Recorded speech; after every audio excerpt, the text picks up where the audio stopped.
Yeah, man, I'm gonna have to, keep the mic a little closer to me this time because last time they couldn't hear my beautiful voice the whole entire podcast. So this time I'm gonna make sure it's nice and crisp for everybody. You know what I'm saying? I just want to know who on set agreed to let this man be louder than he already is. Anyway, we are back, baby. It is episode number 2. Number 2, we back. We rolling, man. Like we said, we're gonna be dropping every single week for y'all, and we want y'all to be super engaged. We want y'all to be able to leave more comments. We got some nice views. Yeah. So hey, please be engaged. Please leave some comments. Shout out to Sarah and Leroy. And we actually, so some people did reach out to us and leave us some questions, and we have them in the locker this time. So, without further ado, I would say, Nick, let's go ahead and get in there and let's pick one that you feel is okay. Yeah, I'm going straight in, man. I don't need you to tell me twice. I learned the rules of the game last time. Let's do it. What do you think? Oh, this is a good one, man. I like that this is what we started with. What do you think of Chris Rock's response to Will Smith? Oh, man. Catch that? You caught that? I did catch it. I caught so I didn't get a chance to see the whole thing. I need to go back and watch it, but I saw the portion that I wanted to see. Okay. And what did you see in that portion? I thought he did a great job as a comedian. I mean, I don't know if I've heard he got a lot of backlash. Well, you looking like Hey. you like, man, no, what you thinking? Go ahead. No, what you thinking? Well, I don't know what you saw, but what I just saw this man calling Will Smith a for 2 minutes straight. Okay. But pardon my language, but that's what he said over and over and over again. He said, and but he didn't say it. That's true. He wasn't saying That's it. true. He was just quoting what everybody else was saying and reiterating that point that everybody was making fun of Will Smith because of his wife's situation, because his family situation, and what about? Why don't you go ahead? What about his situation? What are they making fun of? Why is that man? Why can that man be made the butt end of the joke? Look, it's not for me to say, right? I just know that there is a situation with him and his wife and one of his kids' friends. Oh, okay. And right, whole entanglement. The entanglement. I remember the entanglement. I'm sure we all remember the entanglement. All I'm saying is that you can't get mad at Chris Rock for making for him just a slight jab. I felt like at Jada.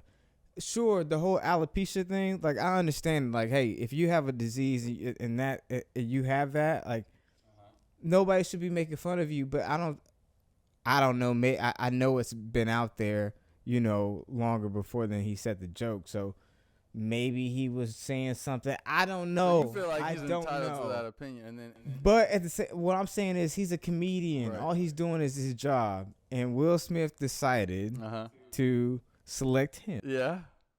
To slap across the face. Okay. And all I'm saying is that's I don't know. I think Chris Rock is entitled to his opinion.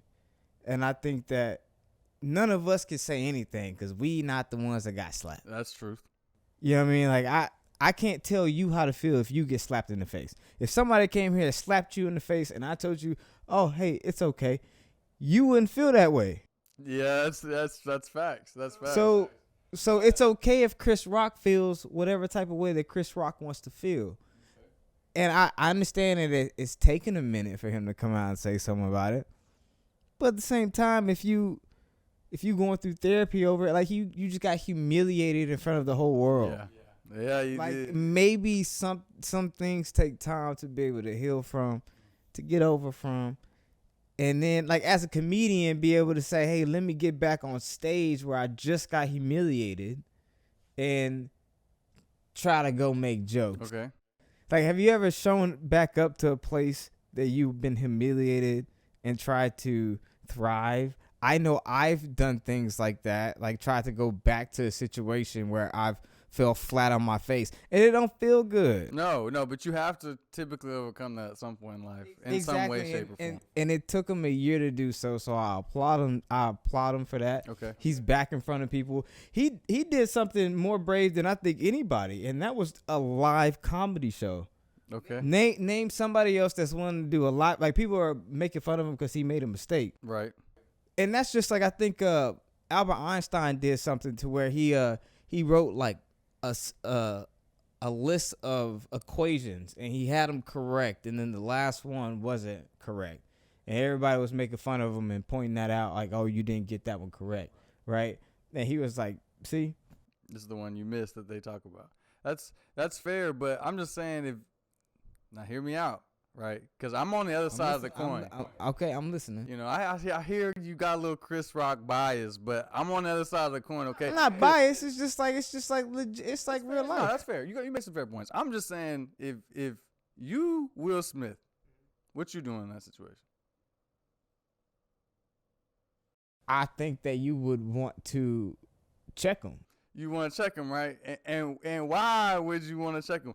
Because you might be tired of people speaking on your wife's name. Right. I agree. I feel that way. Did you see the look she gave him? That was kind of like that look like. Did you see Will Smith laughing before that? The look, right? But he got the look, right? And the look was instantly for him like, oh, I gotta do something about this, right?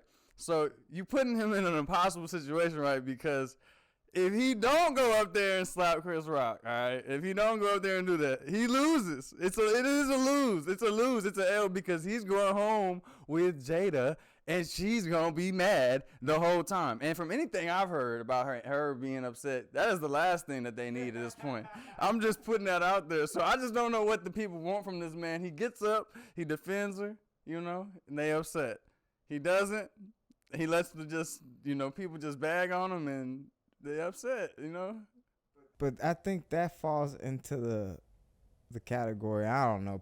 Y'all can educate me on this, because I'm not 100% sure on really this whole topic. But that to me falls under that toxic masculinity thing. You know what I mean? Yeah. Right? Like, it's like you got to show yourself as a man in a situation that, all in all, that's not really what a man should be representing in that moment. Right. Like, you might be saying, like, I might not agree with what you're saying about somebody that I care about, but I'm not going to humiliate you in front of the entire world. That's what I'm not going to do as a man. You know what I mean? And I think when you talk about that look, like, she got to be able to check her emotions too, and be able to say, hey, you know what? Like, I'm going to check you as well, Chris Rock. Like, you know what? I'm a hee ha ha right now. But when I get a chance, I'm going to talk to you. That never happened. And I think, yes, I've boiled over. I've let things fester and sit inside me, and I've blown up on people. You know what I mean? Especially, I've done it in my life where I've blown up on people that did not deserve it. You know, everybody has that. And I know Will Smith made his apologies and stuff like that, but I think right now we have to be able to say, Chris Rock, you get whatever you need to get off your chest, because this happened to you. It didn't happen to anybody else. Nobody else is on the Oscars on that stage getting slapped in the face in front of literally the entire world. Yeah. So it fed into so many stereotypes. And so for me, if Chris Rock wants to use what everybody else said about Will Smith against Will Smith, then fine. Nobody can get mad about that, because we rewind, and whenever all this stuff broke loose, everybody was making fun of Will Smith. Oh, Jada need Tupac. Oh, all this stuff. Like, and now everybody's coming in a way to his defense. I don't know, man. I think these are two grown men. Jada is a grown woman. I think Jada's the common. They can figure that out, and we can stay out of it. We don't need to be in that.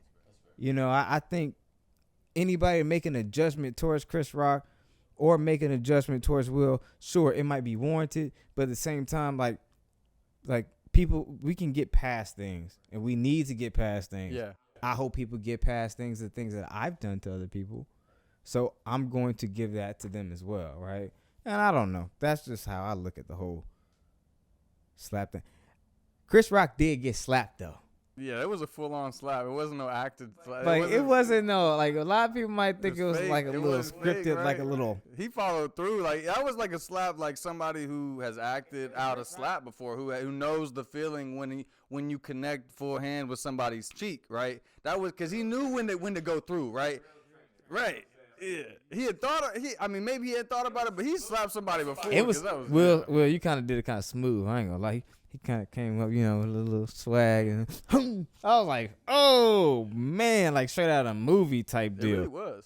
But you know, it was. I'm sorry, Chris Rock. That was definitely tragic.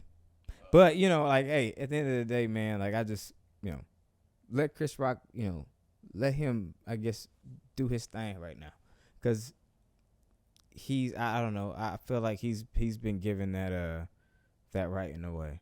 You know? Hear that? Let Chris Rock be. Let him make jokes. Let him make jokes, He needs man. to vent. That hurt. Physically. Mentally. Emotionally. Sorry, I was just listing the ways that hurt Chris Rock. My fault, bro.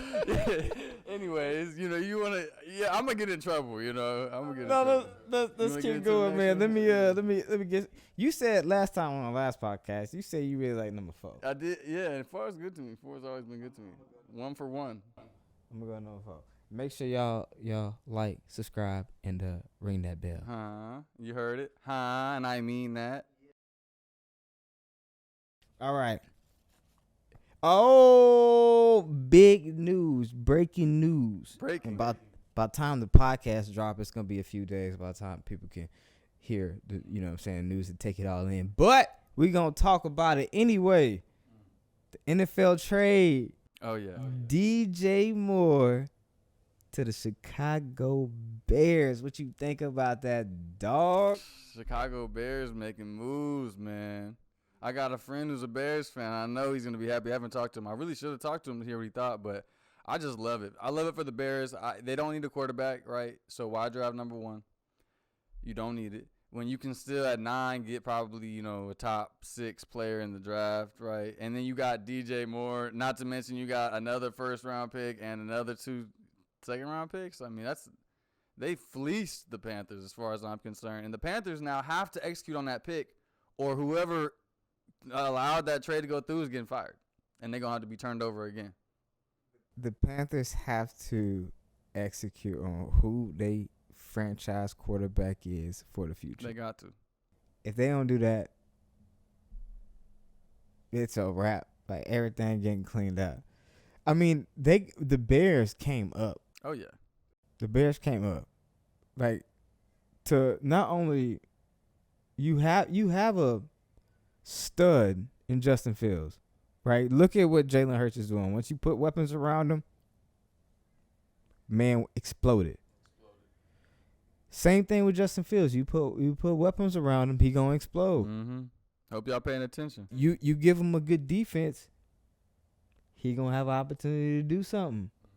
And my thing is, the draft really don't start until after the Colts pick, because unfortunately the Colts about to get the 3rd. And I hope, and this is what I hope we're not talking about drafting at the last minute, some random dude jump up to the front past all these quarterbacks. Like, is Will Levis, isn't he supposed to be one of those dudes? Man, he bet not. They I'm telling you right now. Richardson, Bryce Young, CJ Stroud. Watch somebody not pick those 3 first and get Will Levis. Watch Stetson Bennett go number 1 pick. Ooh, that would be.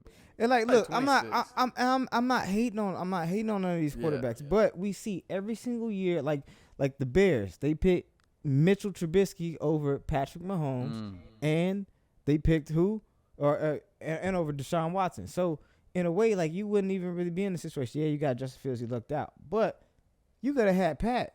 Yeah, and that might have been 2 Super Bowls. I mean, you don't have Andy Reid, but If Pat is everything that everybody makes Pat out to be, then I guess they could have found something to make it work. But they might even get. You talk about the best player in the draft. Bears got the ninth pick. Jalen Carter might still be there. Yeah, with all that news about him and him getting in trouble, unfortunately, which is so sad to see. He looks so promising. So I really hope that he gets free and clear of that and moves forward and all that. Gets sorted out. But man, does he look like a monster? And he really fits Chicago perfectly, right? They need a menace on the front of the line on defense to set the tone. That's what Chicago's known for, right? Is having that mean line, they hard hitting. They got the safeties, they got some corners. They need some linemen. They got 2 receivers this year. They just need, maybe really I think they just need line. The line on both sides of the ball. They need to replace the linebacking core, which they just kind of got rid of. But yeah, no, they gonna be nice. And the Panthers, man, I just it's like I don't know what you gonna put. I feel like you got some good guys like Terrence Marshall Jr. Who's behind DJ? They got Terrence Marshall Jr. and yeah. I mean you. All right, no, I don't know. Is Robbie Anderson there still? Or did he go to the Jets? I don't know. I don't see exactly. That's how you know that they have nobody, because I'm a football fanatic, right? If they have nobody of note at this point that has shown me anything. Granted, they could draft somebody, but what are the chances of that if they're just picking one? They just traded their 9th pick and their 2nd round pick, so they're gonna be drafting 3rd round. Maybe they thinking they can go get somebody in free agency. Maybe somebody wants a bag and wants to come to Charlotte. I don't know. I don't know, man. Hey, at the end of the day, Gerard, shout out to my boy Gerard. I will be coming to Chicago, and yes, sir, we will be going to a football game. Sir. It will be happening because that's gonna be lit. I also saw they I think building, or I think they have plans to be building like this massive stadium. Chicago. Yes, like massive stadium. And so it's supposed to be like tech, like a high tech type of thing, right? But yeah, and it's I want to say it's supposed to like be able to have like host like events and stuff like that, like all year round. Okay. You know what I mean? Something accessible for the city. So hopefully they go with that, and they keep the team right there in Chicago, because I've been to Chicago a couple times and it's dope. I love Chicago. Chicago's cool. It is windy, but it is beautiful at the same city. time. I haven't had the pleasure of visiting the Windy City, but it's on my list. Man, it's and it was crazy too. I was expecting there to be so many people there, but it wasn't. It was very calm, clean, cool. Like, I love Chicago. Chicago was great, man, and I recommend people to go there. And so shout out to the Bears, and I'm glad that they decided to do right by Justin Fields and not trade him away or give up on him for somebody else. There were rumors out there. There was rumors that about so that. Dumb. I mean, the man just showed he can run, like reminiscent of Lamar Jackson, and we know he can throw. I mean, he threw at Ohio State plenty. I mean, he was doing things that no other quarterback Russian was doing, bro. I don't know. That extra gear he has in open field is just. Shout out to him, man. Shout out to Justin Fields, bro. Salute to you, and salute to all the young quarterbacks coming out too, man. It's gonna be fun to see them grow. I'm excited. to see Anthony Richardson where he go. If he do end up with the Raiders or wherever they projected him, I hope he goes to my because Patriots. I think he gonna be one of those quarterbacks as well, to where he'll be able to utilize his legs, run people over, get loose, and then now you got to worry about him coming out the pocket. He's what, 6'4", 6'5"? He to me, from the measurements and the speed, from what I understand and seeing him, he reminds me of Cam Newton from build perspective. And if he may be a little bit shifty, maybe not as powerful, maybe he is. He seems maybe a little smaller than Cam, but like. Just but he got that build. I mean, if he can throw, he's got the speed, so it'll be. Oh, he can throw. He can launch that thing, and it's gonna take the right development. And like you said, your Patriots, man, I hate that, bro. If your Patriots got a quarterback like that and turn him into a beast, we can get rid of Mac and get Anthony Richardson. I'm just putting it out there, Bill. I'm telling you, man. This is my plea to you. I could do player personnel. Just a moment in time. I know if you don't see it, it doesn't matter. I could do player personnel. I could be a GM for you. I'm telling you, Don't listen to let's him, move Bill. on from Mac. All right, I love him, kind of. Ready for him to go play great somewhere else, hopefully. But yeah, Anthony Richardson would be great. He's gonna be. He looks like he's gonna be a young star. Why does everybody love Alabama quarterbacks? Like, there's really only one, I think, right now. Wait, is it more than one that's really doing their thing? You got Mac and you got Tua. Actually, no. Take that back. There's not an Alabama quarterback in the NFL doing their thing right now I could think of. And I know a lot of people are going to be like, well, Jalen Hurts. But I'm not going to consider Jalen Hurts an Alabama quarterback because he's an OU quarterback. Yeah. And the reason I'm going to consider him an OU quarterback is because Alabama gave up on Jalen Hurts. They said they didn't want Jalen Hurts. So, for me, personally, I think that he's an OU quarterback, not an Alabama quarterback. I'm talking about for the NFL purpose, right? Surely. When you talking about like, oh, what college did you come out of? Say, what do you graduate from? He came out of OU. Yeah, he did. Not Heisman Alabama. winner at OU. And so I don't want to hear Alabama fans try to claim him because they were so ready to ride with Tua. Over Jalen. Didn't he not win them a national championship? I'm pretty sure he won the national championship and then he got benched the next one. So for me, I don't know why people are so high on Alabama quarterbacks. I'm not knocking Bryce. I'm not knocking Bryce Young right now. You know, I know a lot of people saying that he's not the size. I think he's gonna be great. Yeah. Drew Brees was small. Yeah. Drew Brees tore up the league, right? So I'm not worried about the size. I think he can be awesome. But at the same time, we always talk about these Alabama quarterbacks and why they going number one and why they going above, yeah, right, where it feels like they should be. But then you look at like the C.J. Strouds, you look at the Anthony Richardsons, or even the Stetson Bennett. You know, like he a baller too. He not that big too. Yeah. 2-time national champion. Yeah, that's facts. You can't gloss over a 2-time national champion. You cannot do that, especially when he beat that Tide. And I think he's the last person that you want to put a chip on the shoulder. Mm-hmm. You know what I'm saying? So you're thinking the sleeper quarterback of the draft could be potentially Stetson Bennett? Man, yes. Okay. I think he's mature enough. I think he's played enough football. Right. I think he can understand the pro system quicker than anybody else. And I do believe if you put Stetson Bennett on the Bucks, watch them go crazy. You think so? Despite losing some linemen and watch them go crazy. I'm not playing. Do you think he's the most game ready quarterback out of the draft today in a pro system? I think he's the most game ready. Now, am I picking him to build my future on? No. Sure, I'm not doing that. But I'm saying if I'm in the second round, third round maybe, and he's still on the board, and I'm the Jets and I don't get Aaron Rodgers, I'm getting Stetson Bennett. Over Zach Wilson every day of the week. I'm getting Stetson Bennett. They Mike White though, if he can stay healthy. If he can stay, yeah, that's cool. But then I'm still getting Stetson Bennett because he's there. He's a proven guy that can win. Yeah. Let me just bring him in for competition purposes and see if he can win out. And if he can, go ahead, run it. I don't know. A lot of potential. The draft's gonna be awesome. It's gonna be crazy, man. But anyway, we can go ahead and dive into the next one. Something else, yeah, man. I hit the 4, man. Let me get there. Let's see. Long, man. You like that? Man, if you don't read that thing. If you're on an island. Okay. All right. Hear me out. Okay. And you can only have 5 artists. Who you choosing? On an island. You're by yourself.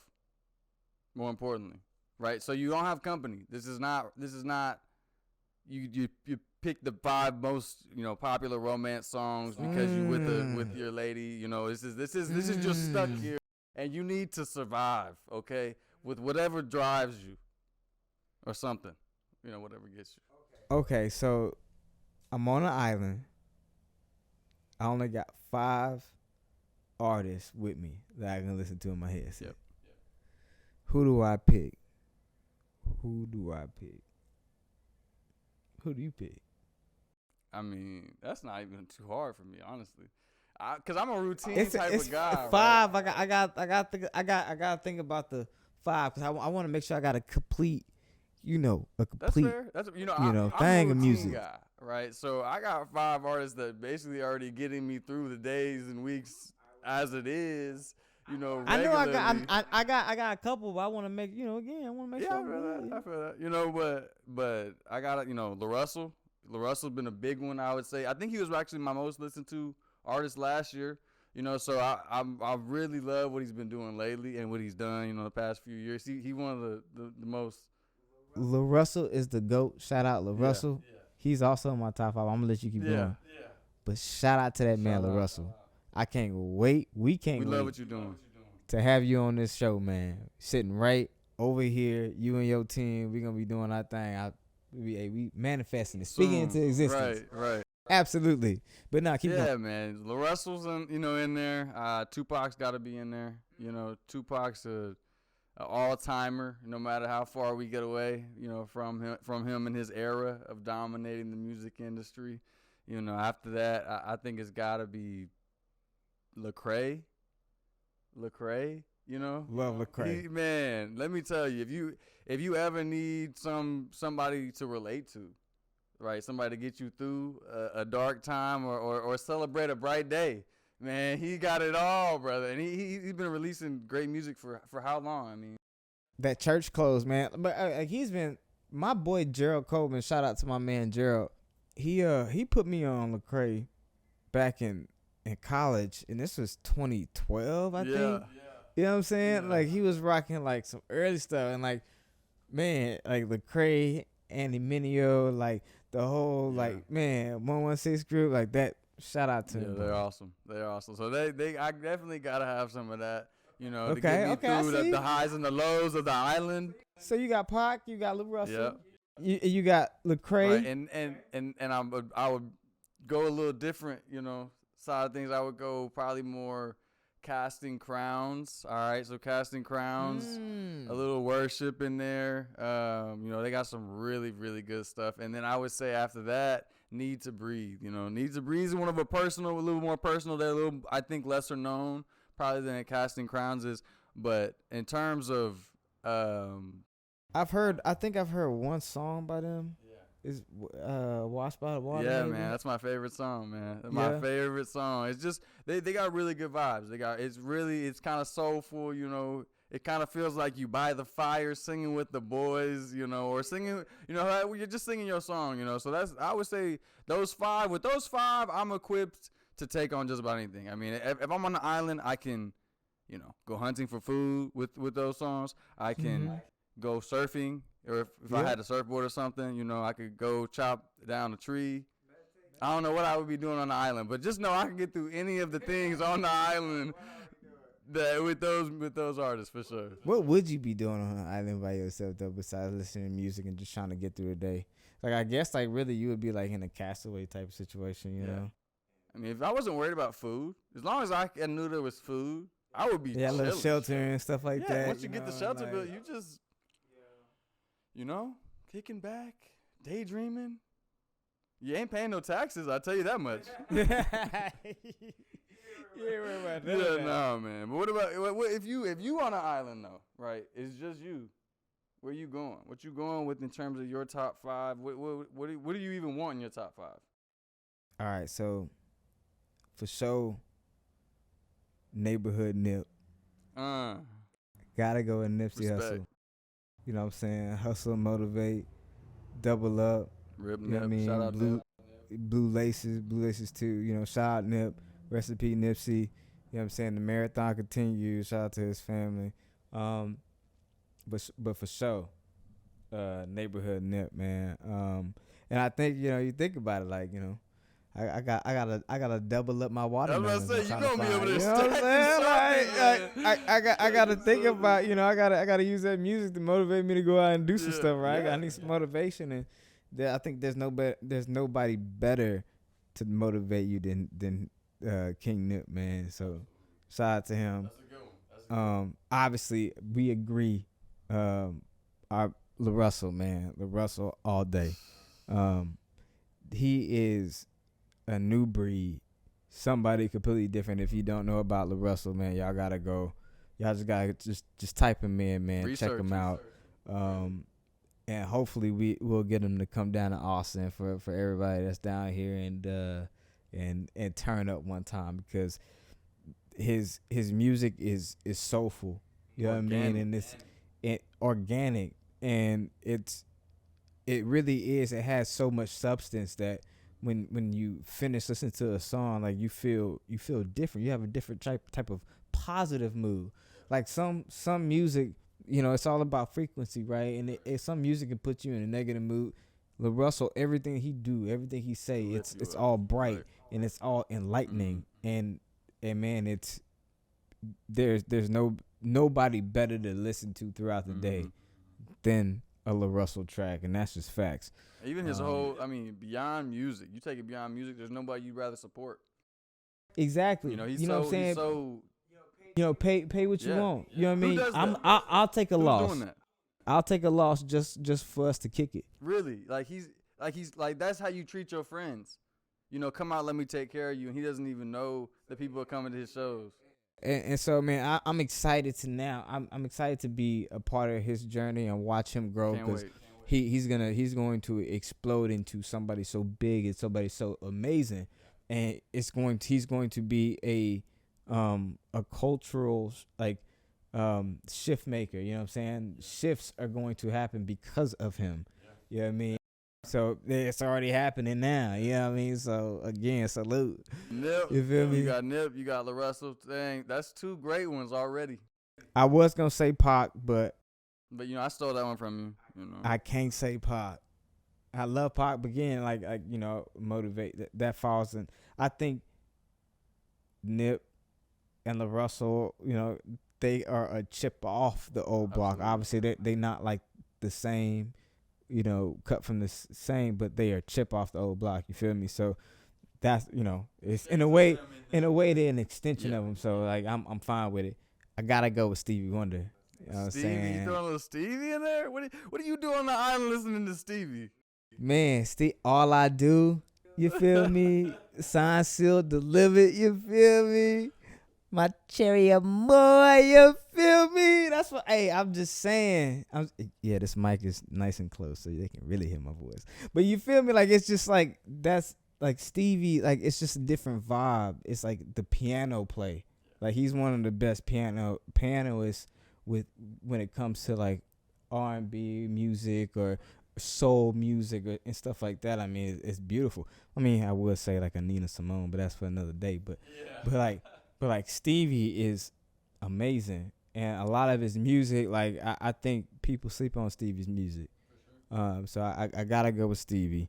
And I think the last two, I would say, is Coast Contra. Love Coast Contra. If man, anything they put out, anything they recently put out something with Red Bull, and man, anything they put out is the same thing with LaRussell, right? It's soulful, it's impactful, it takes you on a journey to explore something, and that's what I love about their music. It's an experience, right? It's an experience. A lot of people, and I'm not knocking Drake, but a lot of people high on Drake. Drake music take you nowhere. Right. Take you to the club, take you to a girl's house, take you to a nice restaurant, take you to the backseat of a Maybach or a Benz or cool. Mm-hmm. You ain't talking about nothing, dog. I ain't trying to hear nothing you guys say. Coast Contra, the entire group, they're so impactful, unique, and they are literally, truly, I really feel like a gift from God, bro, because the way they intertwine him into not only him but history and things that have been in a way kind of stolen, you know, knowledge from us, how they intertwine into their raps. Like if you really listening, you start to like kind of try to dissect and pick apart what they saying, and they educating you. Mm-hmm. You literally in class. Right. And that's the type of, you know what I'm saying, music I like to listen to. Like am I being taught something right now? Nothing more fun than you jamming, you having a good You time, know? and you learning. I mean, like, what's better than that? KRS-One, I know I'm getting a little off topic. Unfortunately, he's not in my top 5, but like he's another person that you learn something from. But the last group, I would say, is I guess you would say Kanye West, but it's a branch. It's a branch of Kanye West. It's Sunday Service Choir. Okay. Ooh, that's good they're, stuff. Their gospel music, man, bar none. You know, Rain, Father Stretch. You feel me? Those songs right there. Man, I try to wake up with those songs in the morning, because it's no better feeling than starting your day. It really and truly is the only way you should be starting your day is with God. Because when you wake up in the morning, you should just be thankful and You got grateful. another one. You got another one of them things in there. You got another one things in the bag, and you like, hey, thank you. And so I try to spend my morning with him, and I listen to Sunday Service Choir every morning when I do. And man, it's just a good way to, because sometimes, and I've been here, and I know a lot of people may have been in this situation just like myself, to where you may wake up, and because of the things that you got to do that day, you may already be upset. Like, man, I don't feel like doing none of this. Yeah, absolutely. Like you wake up with that thought, and that's the wrong thought you should be waking up with. The first thought you should be waking up is like, man, I'm opening my eyes right now. This is a beautiful feeling. Let me start with this. I'm not gonna worry. All that can wait. I'll do all that later. That comes in a couple hours. I'm gonna wake up and I'm gonna be excited that I'm here. I'm gonna be excited that I'm about to get ready to go. You know what I'm saying? Get ready for my day. Let me check my phone. Did I get any bad text messages, or do I got a ton of missed calls? No. Thank you. Well, the best part is you don't even, if you do that, first and foremost, then you are immediately taking all the stress, all the worry, all the anxiety out, because it's like, well, all right, cool, I've already checked in with you, so now I know that I'm enough to take on whatever this day's got ahead of me, and if for some reason I am not enough in my current state, I know you with me, so at that moment, you could just make me enough, or take care of me in whatever way I need to be taken care of. Like, you already with me, so it doesn't matter if I'm not gonna be enough regardless at some point, and you're gonna be able to step in because you're gonna be right there. Because you gotta have that relationship though for him to be able to step in for you. So that's real good, man. That's real good. That church, the Kanye got one thing right for sure. That church choir, he did amazing. That Easy on Me remix they did with for Adele, that thing go hard too. I be in there. I be jamming. See, boy. y'all got all I these gems. I be at the stoplight just jamming at that thing. People be looking over at me like, you be singing in the car? What? I be singing in the car. So I got two extremes. Either I'm like blasting music, like loud, like knocking, or I don't play anything at all. But see, I ain't asked about the volume now. Are you singing at any point? Or if you're blasting it, are you yelling along? Are you in that car yelling along while you blasting, or are you singing? Yeah, I'm looking at car next. Yeah, okay. I knew you was that type. Yeah. I'm the same way. Yeah, I'm getting it. I'm getting it. Matter of fact, I'm saying on the way up here. I'm jamming. They be like, what is going on in that car? All the time. I was just checking, That's how I go down. But anyway, let's go ahead and get into this last topic, man. I guess is it your turn, right? Is it me? It's always me. No, I think it's you. I'm opening for you though. I know it's number one waiting on you. I know it's waiting on you. Maybe it was me. You can't read. It's all good. Nick tried to read one. Don't tell on me yet. We got more episodes later for that. I ain't gonna say it. All right. Can you truly come to God as you are? Let me say that one more time, so speaking of the mic. Everybody can hear me right in the mic. Can you truly come to God as you are? That is an amazing question, and I love that question. You want to dive into that? Man, it's just it is a deep one. I mean, it's like, let me ask you a question. How did you come to God? Over time. I mean, Over time, right? from him pulling me closer and then me pushing away, and then him pulling me closer, Mm-hmm. and then me pushing away, and then him pulling me closer, and then me Mm-hmm. pushing away, and then me pushing away enough times, and every time I pushing away, starting to realize that every time I do this, things that I don't want to happen, happen, and it, Mm-hmm. so, and then once you start seeing the correlation, you start making some changes, and then he'll convict you. He convicts me a couple times, and then That Holy Spirit get a hold to you. It's and then, on. yeah, it's on, man. And then now it's like I'm just looking for ways. I just feel like every day builds on the last one. There was a point where I wasn't unsure. I felt like I was unsure of my call, or if I was worthy, right? Because you don't feel worthy to be in front of God as you are when you are sinful, and everybody's sinful, but nobody's portraying their sin.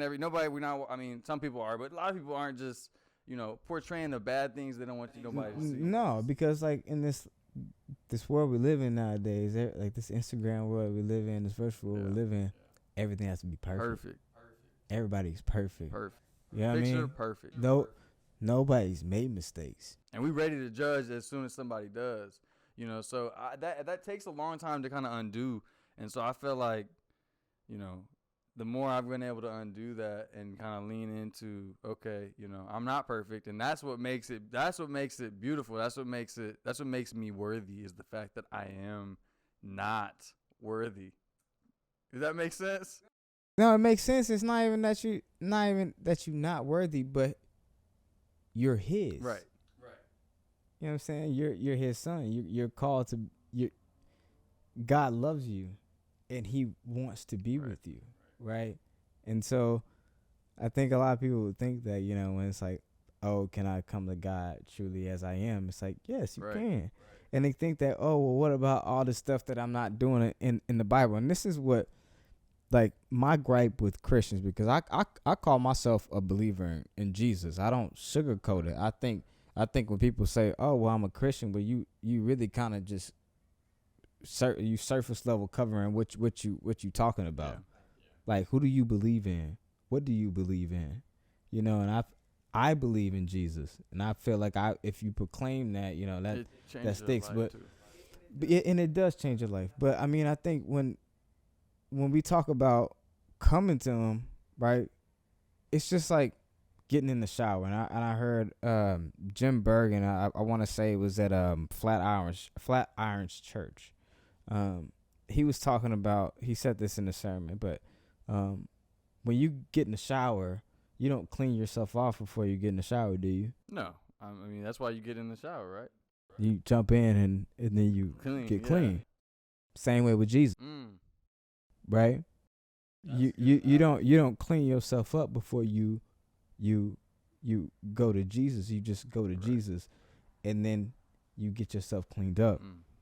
You feel what I'm saying? And I think a lot of people are hesitant to say, well, I'm not worthy. I'm dirty. I don't feel good enough. Or I'm not good enough. He's like, that's why I have the showers here. You know what I'm saying? That's why he's like, that's why I came back and died on the cross for your sins, because it's like I know you don't feel that way. And guess what? You're not that way. You're actually not worthy to meet the Father. But that's why I paid the price for you. You dig what I'm saying? And like, to take it even further, I think I got it somewhere. I'm gonna grab my Bible, because we gonna get into a little small quick Bible study with Uncle JB. You dig? So let's check this thing out. Your analogy reminds me of one. Like when you plant like lettuce, for example, in the ground, right? You plant that in the ground, and you doing your stuff, and it don't grow. Do you don't come out and you mad at the lettuce? You mad at the lettuce for not growing? No, you're going to look for reasons why it's not growing. Did it get water? Did it get sunlight? Is it too much sun? Does it need fertilizer, right? And you're going to look for reasons to fix the problem, and then try again, and then maybe it grows the next time, right? And the same thing is kind of like, I feel like with Jesus, like he kind of walks you through that. You know what I'm saying? Like you don't have to look at yourself and say, oh, I can't grow in these circumstances, right? Because He's going to give you what you need, whether that's fertilizer, whether that's, water, food, whatever it may be. Does that make sense? Yeah, and it's proper time too, right? Like, there's a season for Yeah. everything. Yeah. And I think a lot of people think that when they plant a seed, is harvest is coming the next day. Immediately. And that's not the case. You got a lot of stages to go through, Right. and So you gotta try over or start over. a lot of patience.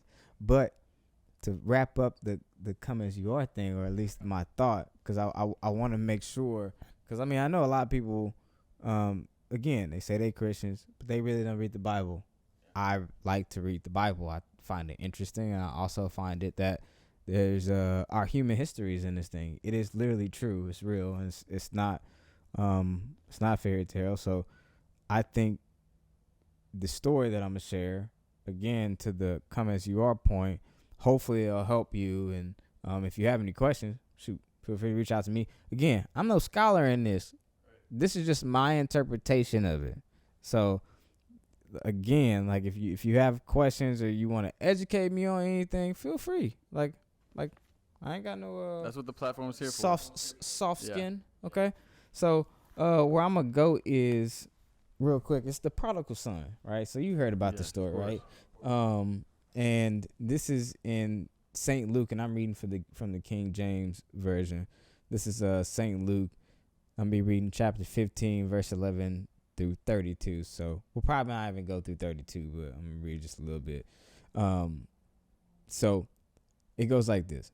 And he said, a certain man had 2 sons, and the younger of them said to his father, Father, give me the portion of goods that fall to me. And he divided unto them his living. So essentially the son said, hey, like before you die, like go ahead and give me my inheritance. So I Peace can just out. go ahead and trying like to go have a good time. I'm trying to become successful, do my Yeah, thing, sure. give me my portion so I can just go out and make my living. I feel like as young men, we all get to that point. We want our respect, I know for a fact I did that. Mama, if you're watching, you probably laughing. I'm sorry. Okay, I'm sorry. But anyway, the next verse 13 says, and not many days after the younger son gathered all together and took his journey into a far country, and there wasted his substance with riotous living. So essentially, he lost all his money. Riotous is pretty much like, you living aggressively, like, you living dangerously, gambling, drinking. That's pretty much what riotous is, right? He's partying, doing all this stuff, like just blowing his money on just foolish stuff, like just completely gone. Verse 14 says, and when he had spent all, there arose a mighty famine in the land, and he began to be in want.